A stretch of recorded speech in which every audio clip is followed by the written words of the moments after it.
அனைவருக்கும் அஸ்ஸலாமு அலைக்கும் வரஹ்மத்துல்லாஹி வபரகாத்துஹு. நமது முஸ்லிம் சமூகத்திற்கான ஒரு பதிவு.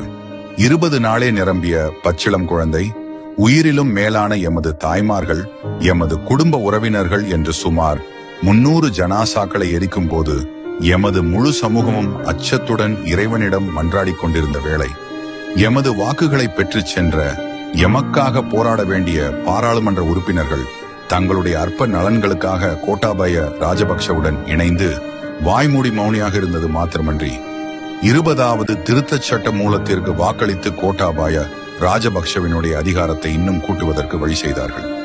எமது சமூகத்தின் இந்த துரோகிகள் மீண்டும் ஒரு முறை பாராளுமன்றம் செல்வதை நாம் ஒருபொழுதும் அனுமதிக்க கூடாது. இலங்கையில் உள்ள எந்த ஒரு சிறுபான்மை கட்சியிலோ அல்லது தேசிய கட்சியிலோ இவர்கள் தேர்தலில் போட்டியிடுவதற்கான சந்தர்ப்பம் வழங்கப்படவும் கூடாது. அதனையும் மீறி இந்த கொடூர கயவர்களை பாராளுமன்றம் அனுப்பி அழகு பார்க்க துடிக்கும் எந்த கட்சியாயினும் அந்த கட்சியையும் அதன் தலைமைத்துவத்தையும் இலங்கையில் வாழ்கின்ற எல்லா முஸ்லிம்களும் ஒன்று சேர்ந்து ஒன்றாக புறக்கணிப்போம், மொத்தமாக தோற்கடிப்போம். இந்த ஒளிநாடாவினை முடியுமானவரை பகிர்வதன் ஊடாக நீங்களும் இந்த போராட்டத்தில் ஒரு பங்காளியாகி சாம்பலாகி போன எமது ஜனாசாக்களுக்கும் அவர்களது உறவினர்களுக்கும் நீதி செய்வோம். அஸ்ஸலாமு அலைக்கும் வரஹ்மத்துல்லாஹி வபரகாத்துஹு.